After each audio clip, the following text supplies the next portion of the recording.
Manhã Cidade Política. Apoio Sismuc Regional e blog do Mário Flávio. A política de A a Z. Dando sequência à nossa série de entrevistas com figuras importantes na política estadual, a gente conversa hoje por videochamada com o deputado federal Raul Henri, né, Mário Flávio? Deputado, seja muito bem-vindo, tá, à Rádio Cidade. O senhor vai falar agora pelas ondas tradicionais do rádio, para mais de 80 municípios do interior do estado, e pela internet vai falar para o mundo. O senhor conversa com Mário Flávio e Renata. Bom dia. Bom dia, Renata. Bom dia, Mário. Bom dia aos amigos ouvintes da Rádio Cidade de Caruaru. Olha, se o senhor estiver com dificuldade, se estiver dando um delay, o senhor ouve a nossa pergunta e tira para responder. Quando o senhor concluir o raciocínio, o senhor coloca o fonezinho de volta. Combinado? Combinado. Muito bem. Deputado, começando a falar do MDB, né? Eu estou até escrevendo um texto que vai sair amanhã, ou ainda hoje, que o MDB pode ser o segundo partido aí, o segundo chapão na Frente Popular depois do PSB. E aqui os partidos que poderiam vir para a legenda: Augusto Coutinho, André de Paula, Silvio Costa Filho, Volney Queiroz, Bispo Acécio, enfim, além do Clodoaldo Magalhães, né, que está nessa confusão com o PSB, e o Toninho Rodrigues, né, que poderia disputar a eleição também pelo partido para deputado federal. Vocês estão discutindo essa possibilidade aí com a Frente Popular, do MDB ser a saída para esses partidos diante dessa nova regra eleitoral, né, que sozinhos, por exemplo, Augusto Coutinho no Solidariedade, André de Paula, Silvio Costa Filho, esse pessoal não vai conseguir, né, o coeficiente eleitoral para ser reeleito, e ajudaria também, inclusive, o senhor também nessa questão, né? Na realidade, a gente tem conversado muito. Esse é um período de muita conversa na política. Tem essa possibilidade nova das federações. Por exemplo, recentemente o deputado Paulinho da Força recebeu o presidente Lula na Força Sindical. E se cogita a possibilidade de uma federação entre o Solidariedade e o PT. Nesse caso, o deputado Augusto Coutinho teria uma alternativa de ficar nesse chapão aí que se comenta hoje, que seria uma federação que envolveria PT, PSB e outros partidos, como o próprio Solidariedade.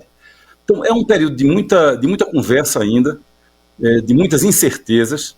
Agora, nós estamos muito determinados a formar uma chapa de candidatos a deputados federais e a deputados estaduais no MDB de Pernambuco. O MDB é um partido que tem uma longa história em Pernambuco, uma história muito respeitada pela população, disputou todas as eleições majoritárias desde 1970, um partido que sempre teve grandes nomes, como Marcos Freire, o próprio Miguel Arraes, quando voltou do exílio, Fernando Lira, Cristina Tavares, Egídio Ferreira Lima, e Jarbas Vasconcelos, que é uma legenda em Pernambuco, é o líder político que mais venceu eleições em Pernambuco. E eu, na condição de presidente estadual hoje, tenho a responsabilidade de levar adiante essa história. Então nós vamos fazer um grande esforço para que o MDB tenha, assim, uma chapa competitiva de deputados federais e deputados estaduais. O deputado, a grande pergunta aqui em Caruaru é se o Toninho Rodrigues vai mesmo disputar essa eleição para deputado federal. Né? O que é que vocês têm conversado sobre isso? Né? Eu conversei com ele semana passada, a gente foi na confraternização do deputado Tony Gel, a gente viu ele bem animado para essa eleição, mas já é a terceira eleição que ele chega animado e na hora ele acaba retirando o nome na disputa. De 0 a 10, qual seria essa possibilidade esse ano? Essa possibilidade só quem pode responder é ele. Agora, eu acho que ele seria um excelente candidato a deputado federal, para dobrar, inclusive, com Tony Gel em Caruaru. Os partidos aqui em Brasília estão muito focados em formar bancadas federais. Porque são as bancadas federais que determinam a participação do partido dentro do Congresso Nacional, o acesso ao fundo eleitoral, ao fundo partidário, ao tempo de televisão nos programas eleitorais. Então, a coisa mais estratégica para os partidos políticos no Brasil hoje é formar bancadas federais. E acho que o nome de Toninho é um nome que precisa entrar na discussão, na arena política de Caruaru também. É uma pessoa de grande talento, uma grande habilidade política, um jovem politizado, engajado, tem uma grande participação nas eleições que Tony Gel, que Miriam tem disputado aí, e eu acho que ele tem que estar pronto para disputar o fechamento desse ciclo da prefeita Raquel Lira. Quando ela terminar o segundo mandato, ela não poderá mais disputar, Caruaru vai ter a abertura de um novo ciclo político. E acho que ele tem todas as credenciais, tem todos os atributos para disputar esse novo ciclo político em Caruaru. Daí eu acho que seria muito importante a candidatura dele a deputado federal na eleição de 2022. Existe sempre uma grande expectativa, né, Mário, em cima do nome de Toninho. Então, se cria expectativa, vai quando chega na hora. Então, enquanto político experiente, qual conselho o senhor daria para Toninho? Crie coragem, vai, meu filho. Política a gente tem que disputar. Eu não tenho... Tony já é uma pessoa muito experiente, uma pessoa sábia, e quem sou eu para dar conselho? Mas eu acho que a política você tem que ousar, tem que se dispor a disputar, porque essa é a própria natureza da política. Você participar do processo eleitoral, submeter seu nome ao julgamento da população, e essa é a forma de participar da política. Então eu acho que está na hora, Toninho está maduro, é um quadro político, uma pessoa que tem muitas virtudes, muito querido aí em Caruaru. Eu sei disso porque quando eu andei com ele aí na campanha de 18, eu vi o quanto ele é querido pela população de Caruaru, e acho que está assim na hora dele disputar a sua primeira eleição. A gente sempre acha, né? A gente sabe que existem as divergências políticas, mas pelo menos ninguém tem dúvida de quanto os três são queridos, né, Mário Flávio? Toninho, Tony e Miriam. Enquanto há divergências políticas, se concordou ou não concordou com gestão, isso sempre vai haver. Mas que eles são pessoas queridas na cidade, isso é verdade. Ô, deputado, o senhor foi vice-governador aqui de Pernambuco, né? E muito se discute qual vai ser o papel do MDB, né? O senhor falou aí da montagem da chapa de deputado estadual e deputado federal. E a conta vai chegando porque são muitos partidos para poucas vagas. É a vaga de governador, uma vaga do Senado e uma de vice. Como é que o senhor enxerga essa demora da Frente Popular em apresentar esse nome e qual seria o nome ideal, na sua opinião, para o governo do Estado? A gente, na política, a gente costuma dizer que eleição a gente discute no ano da eleição, mas essa eleição no Brasil ela foi muito antecipada. A gente está em pré-campanha já há algum tempo, no ano anterior ao ano da eleição. Então, eu acho que está chegada a hora de a gente começar a discutir a chapa majoritária da Frente Popular. Acho que essa é uma prerrogativa do governador Paulo Câmara. Cabe a ele coordenar esse processo pela posição que ele ocupa. O PSB é o partido hegemônico na Frente Popular. Tem o governador do estado, tem o prefeito da capital, tem o maior número de prefeitos, tem o maior número de parlamentares federais e tem o maior número de deputados estaduais também. Então, eu acho que é natural que o PSB tem a prerrogativa de indicar o candidato a governador. Acho que o candidato natural é o ex-prefeito do Recife, Geraldo Júlio, prefeito do Recife 2 vezes, elegeu o sucessor. Essa é a história natural da política em Pernambuco. Dr. Miguel Arraes foi prefeito do Recife, depois foi governador. Jarbas foi prefeito do Recife, depois foi governador. Joaquim Francisco foi prefeito do Recife, depois foi governador. E com o prefeito Geraldo Júlio não seria diferente. Agora, ele tem reiterado, através da imprensa, de declarações, de notas nos jornais, inclusive no último domingo, quando não participou da reunião do Congresso Estadual do PSB, ele tem dito que não é candidato a governador. Nesse caso, cabe ao PSB fazer essa escolha, naturalmente conversando com os outros interlocutores, com os outros partidos da Frente Popular, mas acho que essa prerrogativa de indicar o candidato a governador é sim do PSB. Ô deputado, nessa questão envolvendo aí, né, essa montagem da chapa, o senhor, Jarbas, né, sempre estiveram no contraponto ao PT. Eu lembro quando o ex-presidente Lula tinha 80% de aprovação praticamente, Jarbas era quase uma voz sozinha no Senado, com críticas. O senhor acabou de citar aí uma possível participação do Solidariedade numa federação com o PT. O senhor se sentiria à vontade, né? Embora vocês já são aliados aqui, tiveram juntos na última eleição, que acabou aí com a vitória de Humberto, mas o senhor se sentiria à vontade em pedir votos para o ex-presidente Lula? Eu vou repetir aqui para você, com toda a transparência, o que já disse sobre o presidente Lula. Eu acho que o PT cometeu erros no período em que governou o Brasil.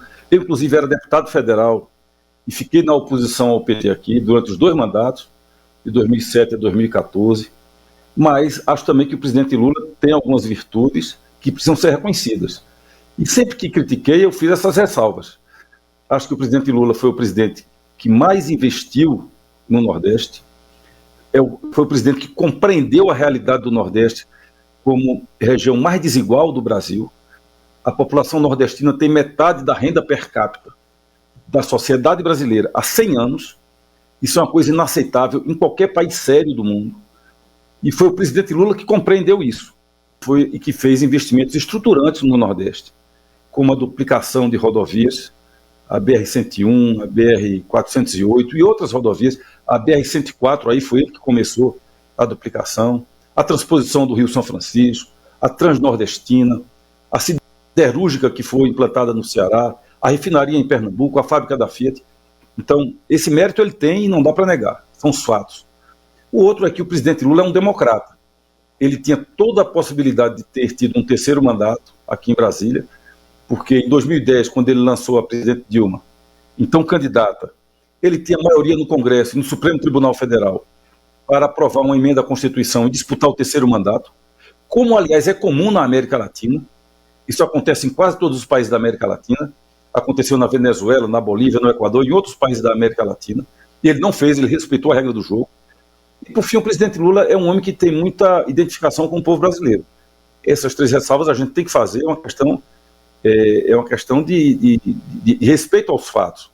Agora, o MDB tem candidata a presidente da República, a senadora Simone Tebet, que é uma pessoa absolutamente qualificada para exercer o cargo de presidente do Brasil, uma mulher preparada, uma mulher decente, uma mulher correta, uma mulher que tem experiência na política, que tem um grande desempenho no Congresso Nacional, e eu pretendo acompanhar a senadora Simone Tebet, porque acho que seria muito bom para o Brasil a gente virar a página dessa polarização entre o PT e o presidente Bolsonaro. Deputado, nessa questão envolvendo aí a eleição, né? O bloco de oposição aqui, ele está se movimentando. Tem o Miguel Coelho, né, que é o pré-candidato ao governo aí pela União Brasil, e do outro lado tem a prefeita Raquel, que ensaia essa candidatura junto com Anderson Ferreira. Como é que o senhor avalia essa movimentação da oposição já com esses nomes, no cenário que o senhor que já foi oposição aqui em Pernambuco, e também como o senhor percebe essa história, né, de um palanque com Raquel ter dois candidatos a presidente, o João Dória e o próprio Bolsonaro, né, que é o que o Anderson Ferreira dá no PL e deve ser candidato à reeleição? Olha, eu acho que isso é uma coisa que tem que ser vista com naturalidade.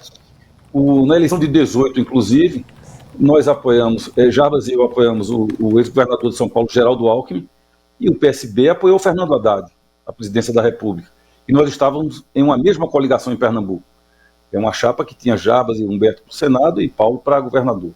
Então vai ser natural em Pernambuco que tanto o palanque da Frente Popular como o palanque da oposição tenha mais de um candidato à presidência da República. Por exemplo, se o PSD de André de Paula lançar o Rodrigo Pacheco, presidente do Senado, à presidência da República, pela relação que André tem com a direção nacional do partido e pela lealdade dele com o partido, é provável que ele apoie o candidato do PSD a presidente. Nós do MDB, se a senadora Simone Tebet levar essa candidatura até a eleição, e eu espero que leve, nós apoiaremos a candidatura de Simone Tebet, mesmo estando no palanque da Frente Popular. Acho que isso vai acontecer na oposição também. Se a prefeita Raquel Lira e o prefeito Anderson Ferreira formarem uma chapa e cada um deles tivesse o candidato a presidente da República, também não vejo como uma anomalia, não. Acho que vai ser uma coisa natural, vai acontecer em Pernambuco e vai acontecer em outros estados do Brasil. Muito bem, deputado, para a gente encerrar aqui o nosso bate-papo, o senhor obteve mais de 9 mil votos na última eleição aqui em Caruaru. Poderia destacar ações que o senhor trouxe aqui para a cidade, nesse mandato, né, aqui para o nosso município? Olha, eu tenho colocado emendas para Caruaru, sempre combinando com o Tony Gel. Coloquei na área da saúde, coloquei na área de equipamentos agrícolas. Agora, eu tive um fenômeno na eleição de 18, eu fui candidato só no mês de maio e espalhei muito a minha votação em Pernambuco. E eu sou daqueles deputados que tem as emendas, basicamente as emendas individuais e as emendas de bancada. Eu não participo da cúpula do Congresso Nacional, que concentra todo o seu poder em torno do Centrão hoje. Então eu não tenho participado desses arranjos do poder que envolvem essa relação entre o Centrão e o presidente Bolsonaro. Por isso, a minha disponibilidade para emendas é muito pequena, é muito curta. É basicamente a das emendas individuais. Então, e eu tenho esse dever de distribuir minhas emendas no estado de Pernambuco inteiro. Por isso que não tive a oportunidade de colocar em Caruaru o volume de emendas que eu gostaria de ter colocado. Mas tenho sim colocado emendas para Caruaru todos os anos. Ok. Deputado, muito obrigado pela disponibilidade de bater esse papo com a gente. Um Feliz Natal para o senhor, bom mandato, boa sorte aí nesse complicado Congresso Nacional. Toda semana é uma novidade, toda semana é uma história, né, e a gente vai acompanhando daqui. Um grande abraço e até uma próxima oportunidade. Muito obrigado, Mário, Renata. Meu abraço a vocês, aos ouvintes da Rádio Cidade. E eu quero reiterar o que você acabou de dizer aí. Acho que o Congresso Nacional tem tido um desempenho nesse período mais recente que é decepcionante na sociedade brasileira. Eu estava atualizando ontem os números da transposição do Rio São Francisco, que é a maior obra de infraestrutura da história da região Nordeste, a transposição do Rio São Francisco, que começou no segundo mandato do presidente Lula, ou seja, são quase 15 anos em que essa obra vem sendo realizada, e até agora custou aproximadamente 12 bilhões de reais. A maior obra da história do Nordeste. E o orçamento do próximo ano vai ter 16 bilhões para distribuir entre os deputados, com a coordenação do presidente da Câmara, Arthur Lira. Isso é um absurdo, isso é uma afronta ao país, isso é uma afronta à sociedade brasileira, e eu posso dizer a vocês de cabeça erguida que estou entre os 31 deputados dos 513 que votaram contra esse orçamento secreto. Muito bem. Vamos seguindo aqui com Manhã Cidade. Obrigada.